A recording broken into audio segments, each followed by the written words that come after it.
বলেছি, যতটুকু চেষ্টা করেছি, ভাই আল্লাহ আবার কি করছি, আমি আবার কি করছি, আমি আমার ভাই আমার খুব কষ্ট হবে, সে আমার বাসার লিপ নাই, সে সিঁড়ি লিপ মানে নতুন বাসা বসে তো আবার আস্তে আস্তে আমার পাবো যে স্যার কি নিয়ে আসছি থেকে আগে আমার এই কথাগুলো বলবো।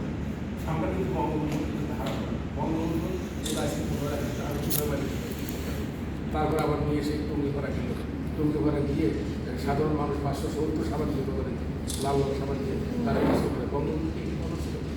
আর যে লোকটা স্বাধীনতা দিল, যে লোকটা আমাদের এই যে আজকে যে অপরাধ উন্নয়ন হচ্ছে, আর যেখানে 7% আমাদের যারা সচিব ছিল বা ছিল 7% লোককে প্রমোশন দিত, আর আপনার 93% ওদের প্রমোশন দিত। আর ওদের কথাটা আবিষ্কারের সঙ্গে একটা মনে নেই, সেখানেও বৈষম্য, সব জায়গায় কিন্তু তারা বৈষম্য করেছে। সুতরাং আসেন এই দেশটাকে যেভাবে অপরিগ্রন্থ গতিতে এগিয়ে যাচ্ছে আমরা এটা আমরা আমাদের ভিতরে রাখি। আজকে আমাদের কিন্তু আজকে যে সমস্ত উন্নয়ন দেখছি, সত্যি কথা বলতে আমি তো কারো খুশি করার জন্য কথা বলি, যেটা বাস্তবে যেটা দেখি আমাদের পার ক্যাপিটাল ইনকাম দেখেছে আমাদের $2900, চিন্তা করা যায় আরও বাড়বে। তারপরে আমাদের 2041 সালের ভিতরে আমরা যেটা বলতেছি স্মার্ট বাংলাদেশের কথা বলছি, এখন ডেভেলপ কান্ট্রি বলতেছি, এখন তো ডেভেলপিং কান্ট্রি হয়েছে। তো সেই ডেভেলপ কান্ট্রির জন্য স্মার্ট বাংলাদেশ এত সহজ না। আমি কিন্তু ওপেন বলেছি, অনেক পলিটিক্যাল করেছি, স্মার্ট বাংলাদেশের যুদ্ধ করতে চায়।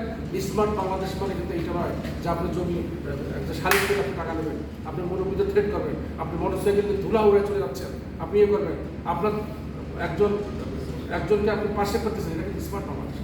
স্মার্ট বাংলাদেশের যে 4টি পিলার আছে সেগুলো আপনার জানতে হবে। Smart citizen, smart society, smart economy এবং স্মার্ট গভর্নেন্স, এইটা আপনাকে 4টি পিলার, তো অনেক ব্যাখ্যা করা যায়। আসুন আমরা সবাই মিলে এই জাতীয় বঙ্গবন্ধু শেখ মুজিবুর রহমান, এই মানুষটা আমাদের দেশের স্বাধীনতা এনেছে, এই মানুষটার সাথে কেউ কোনো আজেবাজে কথা বললে আমাদের প্রজন্ম সিলেটের প্রতি আমরা একটা ধাপ রাখবে। এই মানুষটাকে যদি কেউ ভালো কথা বলে একটা থাপ্পড় চাপড় দিয়ে দেবেন, কোনো কথা নেই।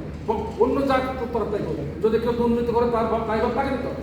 কিন্তু বঙ্গবন্ধু আমাদের স্বাধীনতা নিয়েছেন, এর সাথে কোনো বাজে কথা বলে মন্তব্য করার দৃশ্যটা কেউ দেখাতে না পারে, এইভাবে আপনি স্বচ্ছ থাকবেন।